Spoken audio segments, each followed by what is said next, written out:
నమస్కారం. శ్రీ డెవోషనల్ హబ్‌కు స్వాగతం.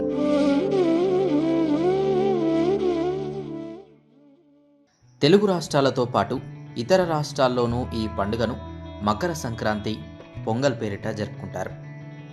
ఆంధ్రప్రదేశ్‌లో సంక్రాంతి వస్తుందంటే చాలు రంగురంగుల ముగ్గులు, వాటి మధ్యలో గొబ్బిళ్ళు, కోడి పందాలు, కొత్త అల్లుళ్ళు, పిండి వంటలతో ప్రతి ఒక్కరి ఇల్లు పండుగ శోభతో వెలిగిపోతుంది. అంతేకాదు ఈ సమయంలో రైతులకు పంట కూడా చేతికందుతుంది. ఇలా ఒకటి రెండు కాదు అనేక విశేషాలున్న సంబురాల సంక్రాంతి పండుగతో పల్లెటూళ్ళన్నీ కలకలలాడతాయి. అంతేకాదండోయ్, హరిదాసు కీర్తనలు, గాలిపటాలు, బసవన్న చిందులు, భోగి మంటలతో సంక్రాంతి పండుగ ప్రారంభమవుతుంది. ఈ సందర్భంగా సరదాల సంక్రాంతి పండుగ ఎప్పుడు ప్రారంభమవుతుంది, ఈ పండుగ వేళ పాటించాల్సిన సాంప్రదాయాలేంటనే ఆసక్తికరమైన విషయాలను ఇప్పుడు తెలుసుకుందాం. హిందూ మత గ్రంథాల ప్రకారం మకర సంక్రాంతి పండుగకు ఒకరోజు ముందుగా భోగి పండుగ వస్తుంది. ఈ సమయంలో సూర్యోదయం కంటే ముందే నిద్రలేచి గజగజ వణికే చలిలో భోగి మంటలను వేయడం ద్వారా పండుగ సంబరం ప్రారంభమవుతుంది. ఇదే రోజున చిన్నారులకు భోగి పళ్ళను పోస్తారు. పురాణాల ప్రకారం భోగి పండుగ రోజునే బదీరవనంలో శ్రీహరిని పసిబాలుడిగా మార్చి దేవతలందరూ బదరీ పళ్ళు అంటే రేగు పళ్ళతో అభిషేకం చేశారు. అవే కాలక్రమేణా రూపాంతరం చెంది భోగి పళ్ళుగా మారాయి. చిన్నపిల్లలకు ఇలా పూలు, భోగి పళ్ళు పోయడం వల్ల వారు ఆరోగ్యంగా ఉంటారని చాలామంది నమ్ముతారు.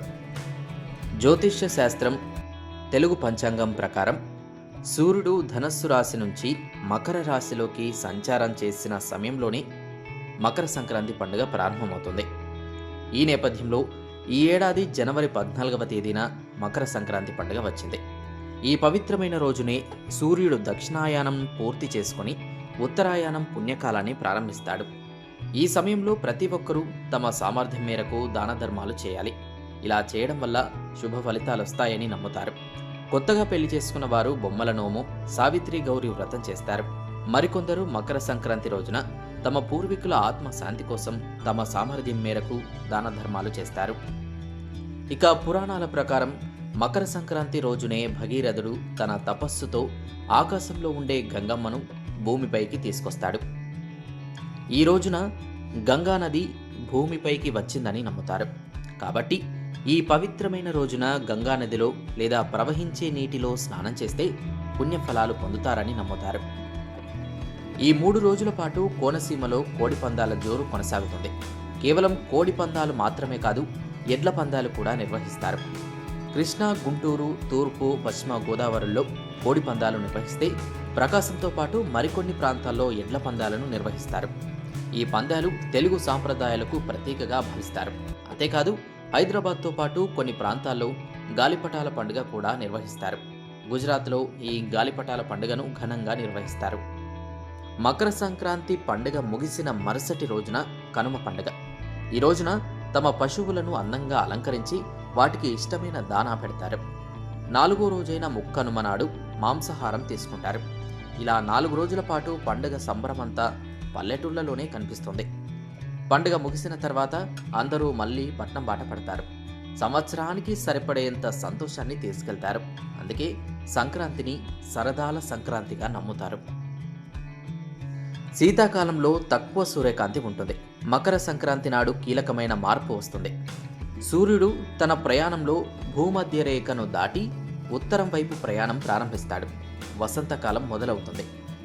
సూర్యుడు హారిజోన్ పైన ఎక్కువ సమయం గడపడం వల్ల పగటి వేళలు క్రమంగా పెరుగుతాయి. పెరిగిన సూర్యరశ్మి భూమిని వేడెక్కిస్తుంది.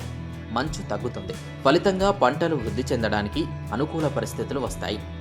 ప్రతికూలతలను దహనం చేయడానికి ప్రతీకగా వేసే భోగి మంటలు సూర్యుని వెచ్చదనాన్ని స్వాగతిస్తాయి. ఈ మంటల్లో మట్టి పాత్ర వేసి వండే పాయసంలో అనేక పోషకాలుంటాయి. నువ్వులు, బెల్లం వంటి నైవేద్యాలు సంతానోత్పత్తిని పెంచుతాయి. ఎగురుతున్న గాలిపటాలు సూర్యుని ఆరోహణను అనుకరిస్తాయి. సాంస్కృతిక వేడుకలతో నూతనోత్సాహం వస్తుంది. ఎక్కడెక్కడో ఉన్న వారంతా సొంత గూటికి చేరడంతో సంతోషం వెల్లివిరుస్తుంది. ప్రతి సంవత్సరం మకర సంక్రాంతి రోజున గాలిపటాలు ఎగరవేసే సాంప్రదాయం గత కాలంగా కొనసాగుతుంది. పిల్లలు, పెద్దలు తలస్నానం చేసి పూజలు చేశాక మిద్దపై గాలిపటాలు ఎగరవేస్తుంటారు. దీనివల్ల పలు రకాల ఆరోగ్య ప్రయోజనాలు కలుగుతాయట. చలికాలంలో దగ్గు, జలుబు సమస్యలు చాలా మందిని వేధిస్తుంటాయి. ఎన్ని మందులు వాడినా తగ్గకుండా అలాగే ఉంటాయి. కాబట్టి సంక్రాంతి నాడు గాలిపటాలు ఎగరవేయడం వల్ల సూర్యకిరణాలు శరీరానికి తగిలి డి విటమిన్ లభించడంతో అనారోగ్య సమస్యల నుంచి ఉపశమనం పొందుతారు. అలాగే పైకి చూడడం వల్ల కంటి చూపు కూడా మెరుగుపడుతుందట. అలాగే పురాణాల ప్రకారం రాముడు తన సోదరులు హనుమంతునితో కలిసి త్రేతాయుగంలో మకర సంక్రాంతి రోజున గాలిపటాలు ఎగరవేశాడని చెప్తారు.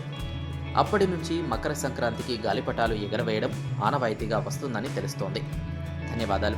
మన శ్రీ డివోషనల్ హబ్ ఛానల్ని సబ్స్క్రైబ్ చేసి మరిన్ని ఆధ్యాత్మిక వీడియోలు చూడండి. మీకు ఈ వీడియో నచ్చితే లైక్ చేయండి, షేర్ చేయండి మరియు మన ఛానల్ని సబ్స్క్రైబ్ చేయండి. నమస్కారం.